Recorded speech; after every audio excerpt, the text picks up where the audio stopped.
How's your stomach? Did you find anything to... It's gone. Yeah? Yeah.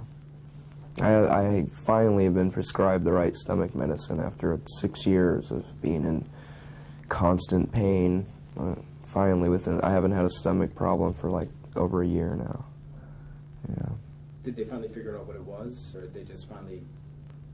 No, they never figured out what it was. I mean, most gastrointestinal doctors don't know anything about the stomach diseases. They just have a PhD, you know.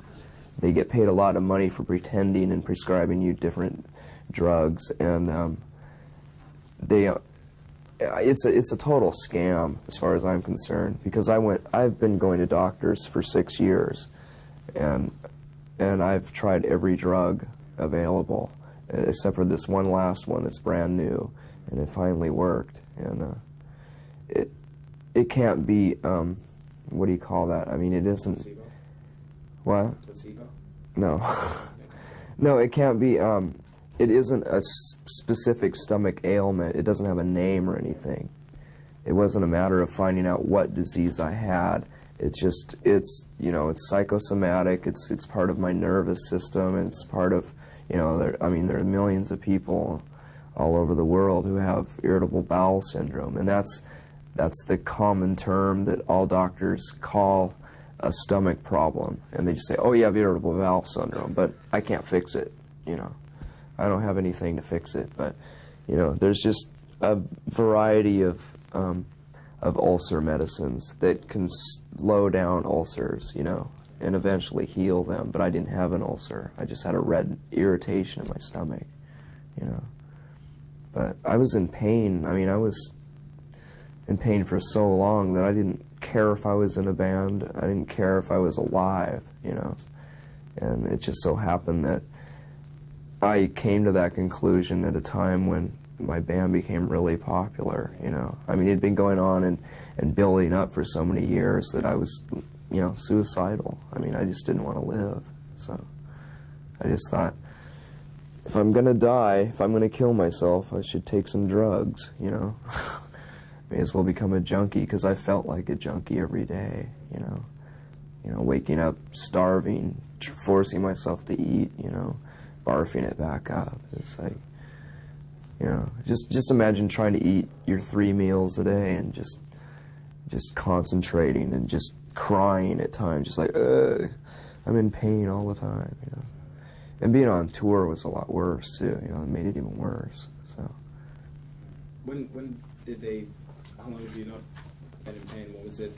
I know you just said it, but when did they find the medicine that took you out? About a year ago. That's good. Yeah. I want to go through some your memories from the videos that you've made from shooting them. And actually, the only thing that I've heard in interviews say any kind of disappointment about any of them was "Smells Like Teen Spirit," that not turn out to be exactly what you thought about it. Yeah, I mean, although it worked, I mean, I liked the video overall, but it wasn't what I pictured in my mind. When I come up with an idea for a video, I want it to be translated exactly how I see it in my mind, and it just wasn't that way. I mean, we didn't take enough time, we didn't prepare ourselves enough to have as much control as we wanted to, you know. And I just remember walking in the day of the shoot and looking at the set, because I had, you know, had meetings with Sam Bear, and I told him what I wanted. I drew pictures of it, and I walked in, and it wasn't what I wanted. You know, it looked like a Time Life commercial to me. You know, with that backdrop, it just looked like such a contemporary.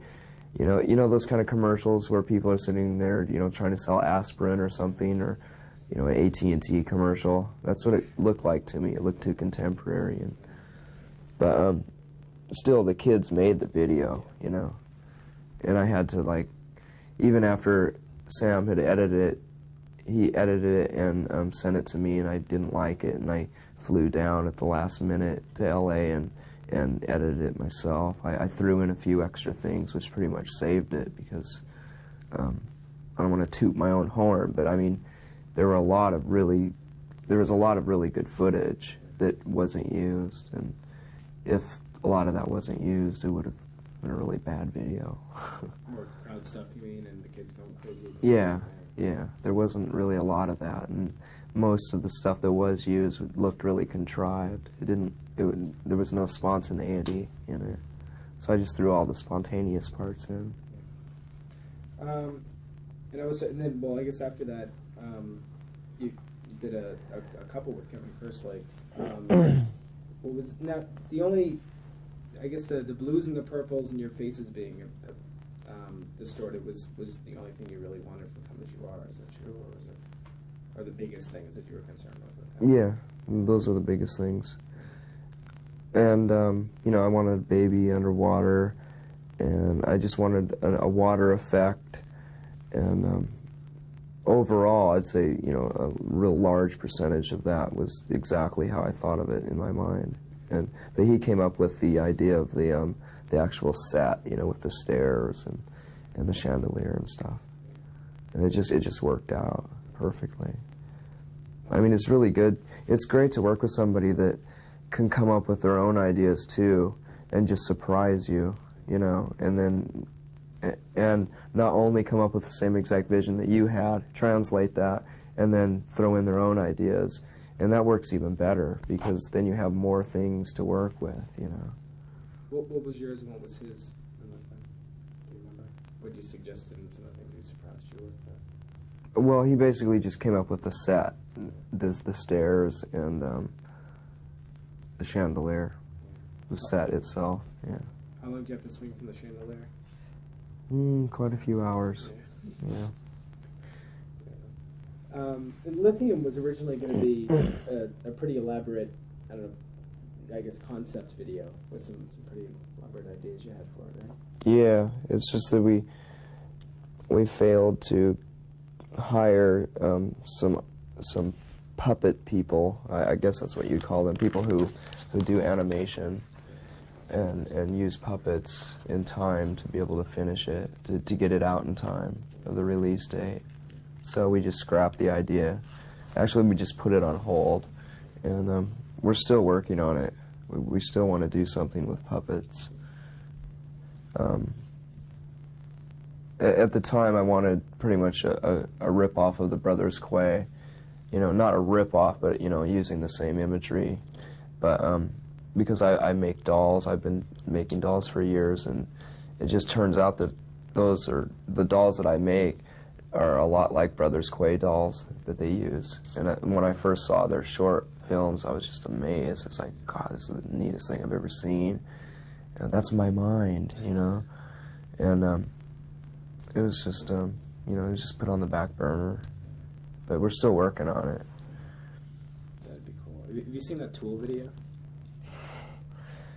You know, oh God, I hope they get sued. You did a great job ripping them off, but it is so... It is such a rip-off. It's a shameless rip-off.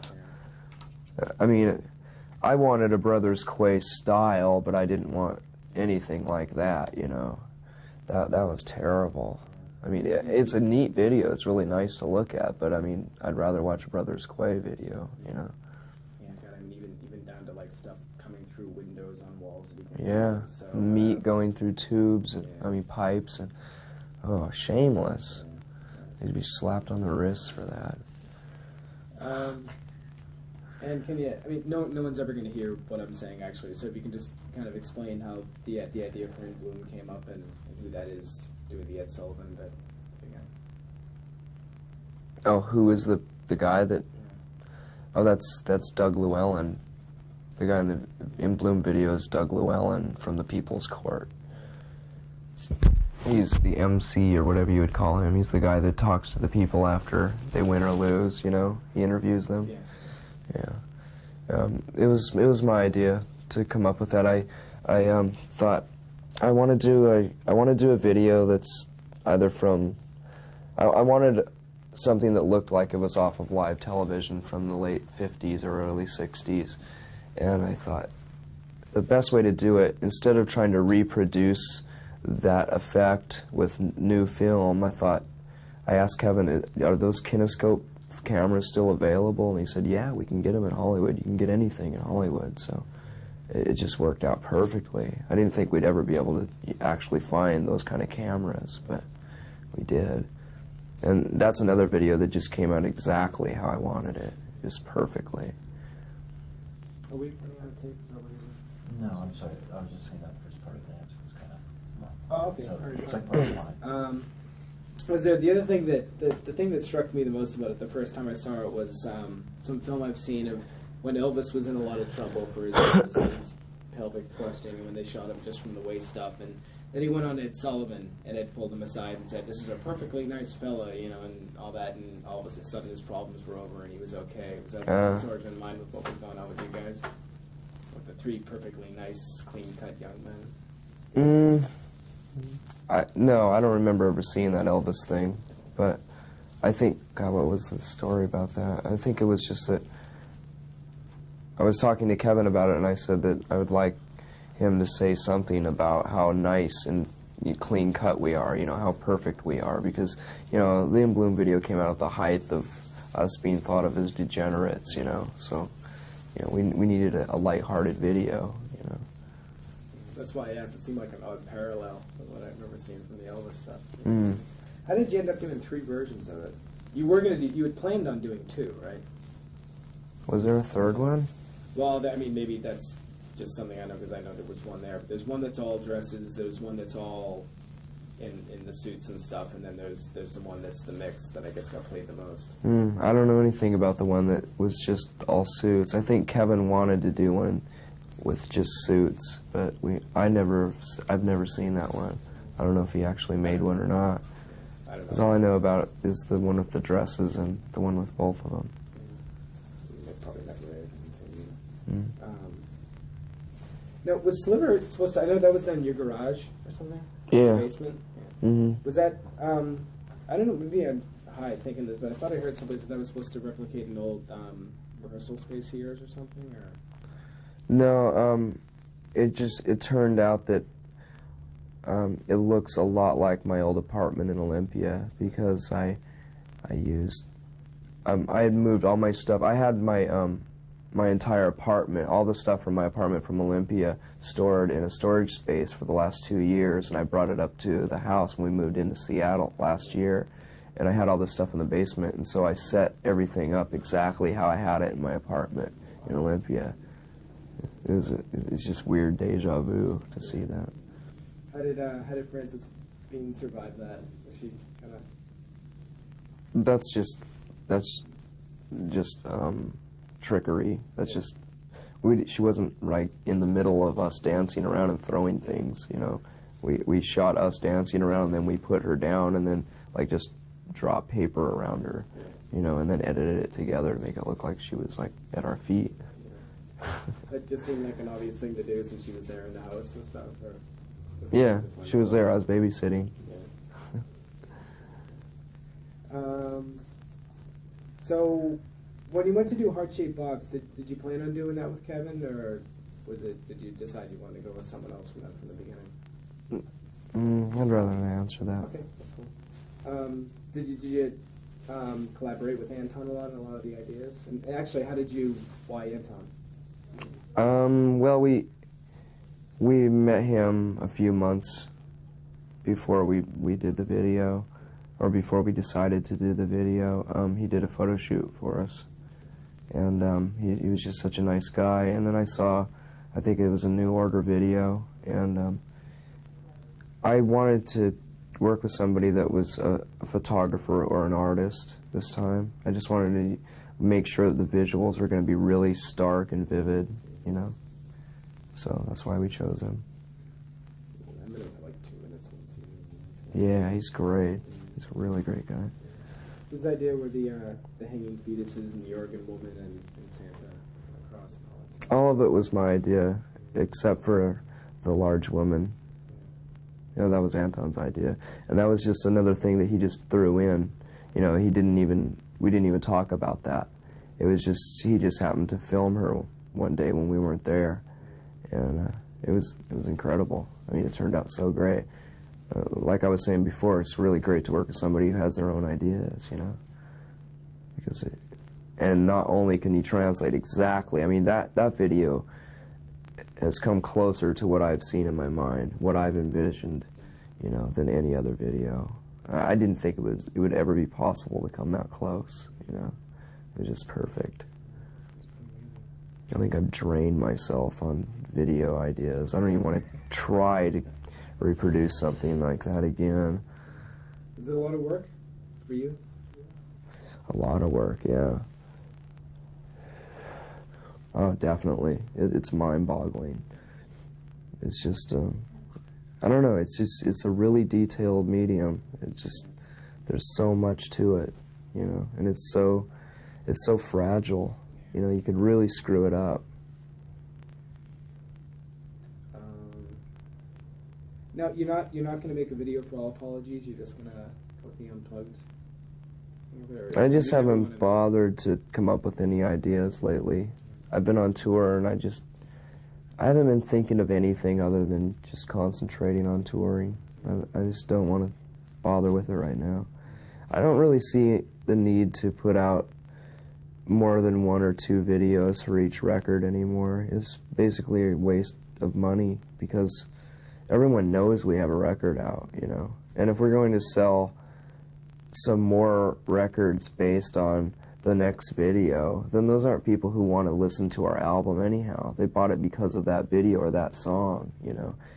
And, you know, I just want to sell albums to people who really like us and who already know about us and already like us, you know. So I don't see any reason for it. I actually don't want to do any more videos, but I've got a few ideas for Rate Me, and we want to release it as a single, so we might do something with that. Do you want to talk about that at all, or do you want to save that for? We'll save it. Was All Apologies going to be the next single anyway? Because that, I mean, of the unplugged stuff that I've seen, that's one of the ones that I think fits the unplugged format the best. Was that the reason for it, or were you planning on putting it out as a single anyway? No, it was going to be the next single. I don't think it was the best performance off the unplugged thing. That's just my opinion. I don't think it was that good, really. We've played that song a lot better before. But I see what you mean. It does fit. It could work really well acoustically. Yeah, I don't mean that particular performance necessarily. I just mean, I think if you listen to the 4 discs worth of stuff that you've got, that's one of the ones that seems like, if you hadn't seen you guys do it yet, listening to all of them, it would seem like that would be one of the biggest, most likely candidates. Right. Yeah. So you talked about how you weren't particularly crazy about the way a lot of the production ended up for Nevermind or something. Did that affect the way you went into Utero at all? I think it had a little bit to do with that, yeah. And we just wanted to make sure that it wasn't as commercial or slick sounding.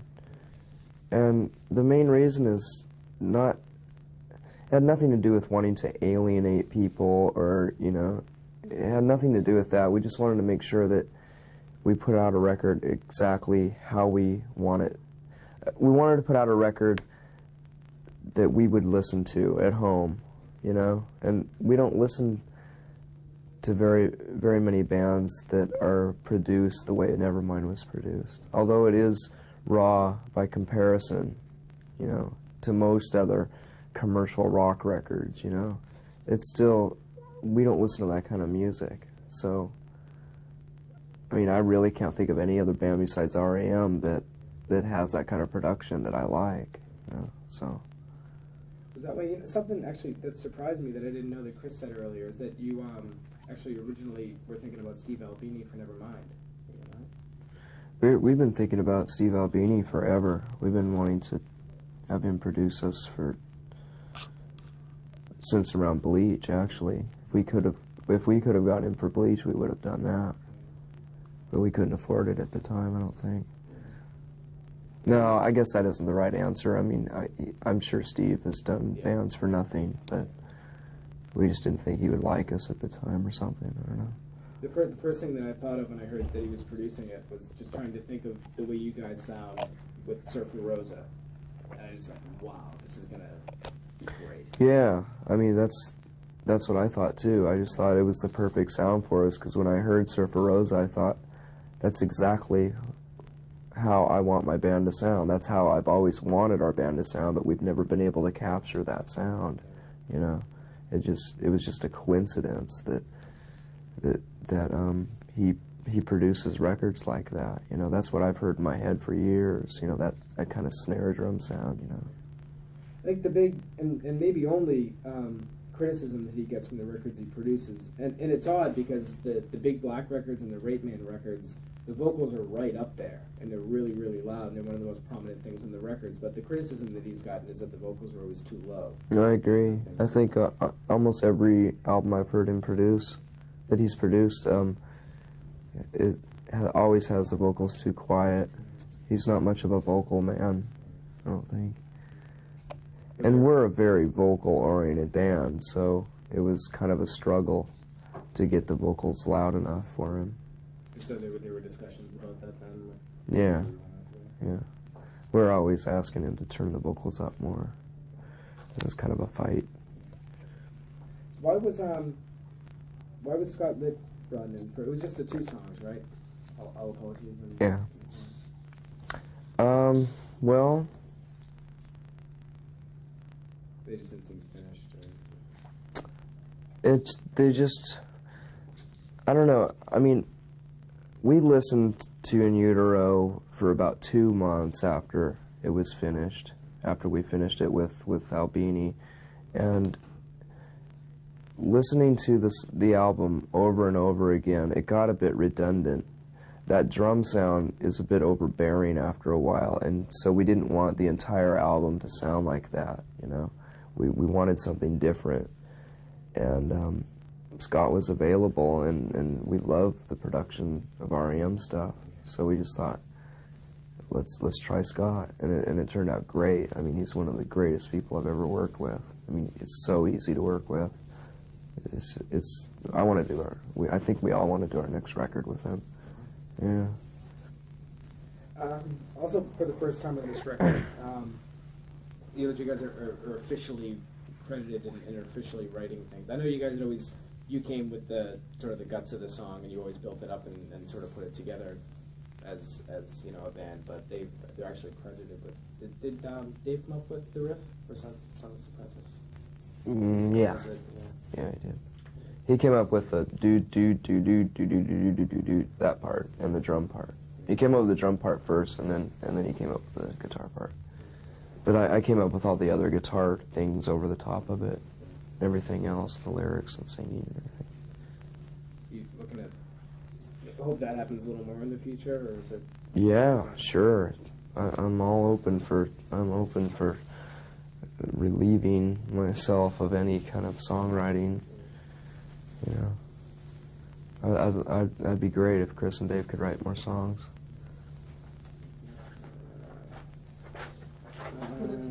What's that? What kind of time are you looking at? Not too much longer, actually. I don't know. What kind of? This is something I asked the other 2 guys too. But what kind of? I mean, I guess since it has an effect on you, it has an effect on the band. But what kind of effect do you think Frances Beans had on Nirvana? I guess. On the band? Yeah. I mean, she said, and it sounds strange to say that, but she's had an effect on you, obviously. So, does it change the way you work at all? And I don't necessarily mean in a bad way, but does it kind of alter the way you go about things? Or? I don't know how Frances has affected the band, other than she amuses everybody backstage when she's on tour with us. Everyone loves to have her around. I don't know, since I haven't had a stomach problem and I've had a child and I'm married now, you know, I mean, I'm sure I'm a lot easier to deal with, you know. I'm not as grumpy as I used to be. So, I don't know, I just think our morale is at its best right now, you know. It's just, everyone just gets along. I mean, we've always gotten along. We've never really fought. I don't think we've ever gotten into a shouting argument with one another, you know. We're pretty passive-aggressive, but now there are no bad thoughts about one another behind each other's backs at all, you know. It's like, I couldn't be happier right now. Dave was saying he was happy that you had one first, and everyone else wants to have one now, so you can kind of be their guinea pig. First one. Yeah. Well, good. Then they can start babysitting. So last time there were no lyrics with Bleach, and last time you waited for the Lithium single. Have you kind of had a change of heart about putting lyrics on the record? Yeah, I think I've just become more comfortable with them.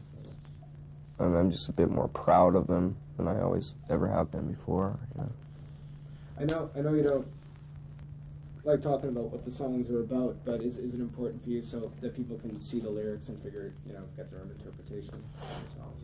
Well, it was important for me to have everyone read the lyrics for this album because although no one wants to believe it, I went out of my way to not put very much of my personal life into it. I especially focused on not writing about all the crap that's been written about us. I didn't want to be thought of as bitching and complaining in any of these songs. And it turns out that there may be one or two lines in a song here and there that could be, could be thought of as something that relates to my past life. But I swear to God, brother, it's really not that as much as it seems. I've read a few reviews, and it's just people went completely overboard. My favorite inside source. So the song is about rape, right? But that one line doesn't mean that song is about me. It isn't about me being raped by the media or anything. It certainly isn't, But because that one line is in there, a lot of people have thought that that's what the song is about. Well, it probably wouldn't be completely unfair for people to say that when maybe the opening line of the album, I mean, not necessarily about that particular subject, but it seems like you're looking back a little bit on Nevermind Mania. Oh, on Scentless Apprentice, yeah. Just those few lines, though. Just the first few lines. But then the rest of the lyrics don't have anything to do with the band or my ideas about the band at all. Do you sometimes take from a couple of different situations or a couple of different people that have nothing to do with each other in the same song, or is it? Wait a minute, did I say Serve the Servants or Scentless Apprentice? Oh, I meant to say Serve the Servants. Okay. Want to do that again? Or? Yeah. What was the question again? Well, what did I say? People, I totally went by me too. But people, I guess, interpreting things as being, from your experiences, and I mean, it can't really be unfair with the opening line of the album. Yeah. Well, Serve the Servants is not about. I mean, the first opening lines that say "Teenage angst has paid off well. Now I'm bored and old." That is certainly about, my ideas about grunge rock and what I've experienced in the last few years. But the rest of the song isn't about that at all. It completely changes the subject, Paul Westerberg. Yeah. I'm gonna wait for this. Oh, okay. Can we change it? Yeah. Okay. Of course. Maybe it's a little more. Paul Westerberg was saying once where.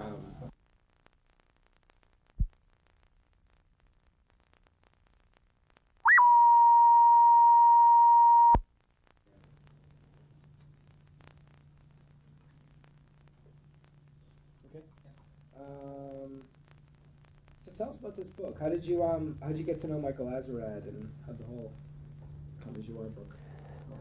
Oh, he did the Rolling Stone cover story, and we just thought. He said, "Do you want me to write a book?" We said, "Sure, go ahead." You just want to sort of clear the air. Yeah, we wanted to clear the air, basically. I mean, I guess that's what I could say. Also, there was just so many misconceptions and so many stupid rumors that we all just got tired of reading about it all the time. So we thought we'd tell the truth about things. Well, there's a lot of stuff in there in quotes, so it should. Yeah. It should pretty much clear everything. John Lydon's finally writing his own book. Really? About the Sex Pistols and everything. That should be interesting. Yeah. Michael was very, I had talked to him a couple of months ago, and he was very keen to make sure that it was understood that it was with the cooperation of Nirvana and not the authorized biography.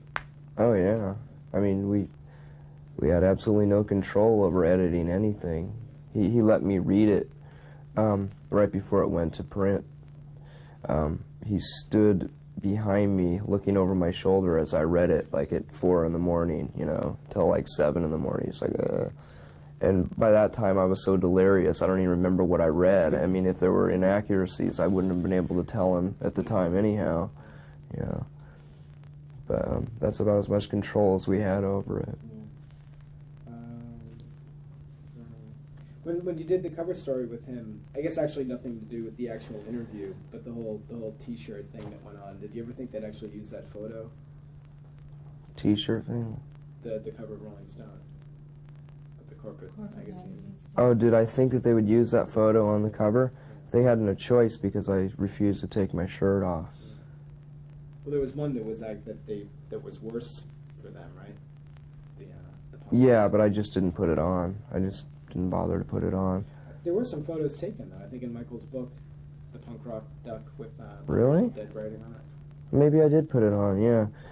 But I just wanted to make sure not to like button up my sweater, to either wear one or the other, you know, to wear one of the other shirts, and never to take my sunglasses off, because I knew if I took my sunglasses off just once, that's the photo they would have used, you know. That's just one of the tricks I've learned, you know.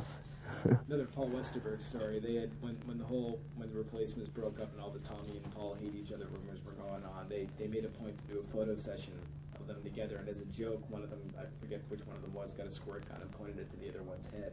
And they used that one and they shot that one. Took about 10 photos of that. Took one without it and used the one without it.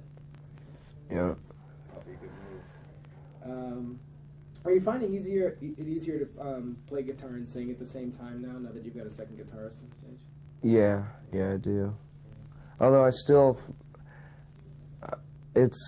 I'm still concentrating on playing guitar a lot more than I thought I would. I thought it would relieve me so much that I wouldn't even have to try anymore, and I could screw up notes and it wouldn't matter, but I still hear myself screw up, so I still have to concentrate almost as much as I ever did before, you know, but it still is a relief.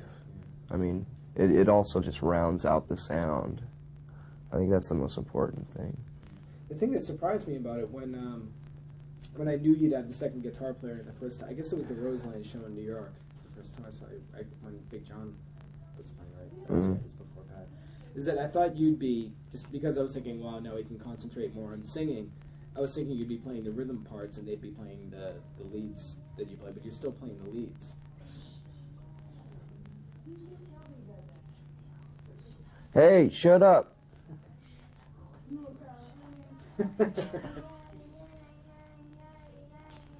Who is that? Oh. What was the question now? I thought when I had heard about having the second guitar player, I assumed you'd stick just with simple rhythm stuff so that you could sing easier, but you're still playing the leads. Yeah, well, that's because I know the leads, and, well, actually I don't. A lot of times, I mean, even to this day, I still haven't bothered to learn the solo that I recorded on the album. You know, I just play whatever I want, but I just still like playing lead guitar sometimes, you know. Can you talk about the two guys that played with Big John at first? Right? Well, it was never anything even close to official. We just decided to try him out one day. He'd been our guitar tech for quite a few months, and we thought, since we like him, and that's one of the most important things when you get a new band member, you have to like the person first, and then if they play good music, then that's second, you know. But it's just something we've been wanting for a while, you know, and it just didn't work out with John, really. I mean, he tunes guitars too good, so. And, you know, then we found ourselves without a guitar tech, so. So is Pat going to be an official member of Nirvana now then, or is he just going to tour with you? I don't know. We haven't tried to write any songs together yet. I'd like him to be, actually. I mean, he's so much fun to be around. And it's just been so great being on tour with him, you know. I'd like it to be a reality, but who knows. How annoying is it after all this time to still be? I mean, I know writing for 120 minutes and putting that show together every week. If we get a new video in, either from a new band that's from Seattle or a band that's been around for a while, I almost don't want to say they're from Seattle at this point, because at that point, you know, someone's just going to. There's no reason to. I mean, everyone. Well, I mean, you know, if a band's from Boston or a band's from somewhere down the south, we want to say this is where they're from and whatever. But I just don't want to do it because I feel like I'm, you know, not condemning them, but people are going to prejudge them so much at this point. How annoying has that gotten? And the whole, you know, you're a grunge band from Seattle thing. Do you think bands will? How long do you think it'll be before bands can come out of here and be prejudged? Probably never. I don't know. I haven't thought about that for a long time. It doesn't affect us anymore, so I don't really think about it. I mean, I'm sure it's a curse to a lot of other bands, you know, new bands starting out who are from Seattle. You know, it's probably an embarrassment for some people, but I don't know. You know, this is something that I actually know very little about, but I wanted to ask you about the record that you did with William S. Burroughs. What was that like? How'd that come about? What was that like? It was a long distance recording. He had recorded his vocals, and then a few weeks later, at the last minute, I decided to record my guitar parts. Basically, is what I did. I just went into Dave's friend's studio, and he pushed the play button on the DAT machine, and I just masturbated for 20 minutes, and then I just sent it to them and let them edit it and put it together, you know. But so it wasn't an album that we did together, you know, technically, you know. So, but then I did get to meet him on this tour just about a month ago when we were in Kansas, and that was a great thrill. It was incredible. Did he say anything about what you played? Yeah, he said, "Good job." Yeah, I liked it. So it's like a William S. Burroughs record with music by Kurt Cobain. I like to think of it as that, but that's really not how it's titled. I mean, I think the record company that put it out likes to use both of our names, you know, equally, just to sell as many as they can, probably. But yeah, I think of it as, you know, because it's based on his story, and I'm just doing an accompaniment, you know. I think that's it. That is it. Thank you. All right, let's get off the mic. Turn that.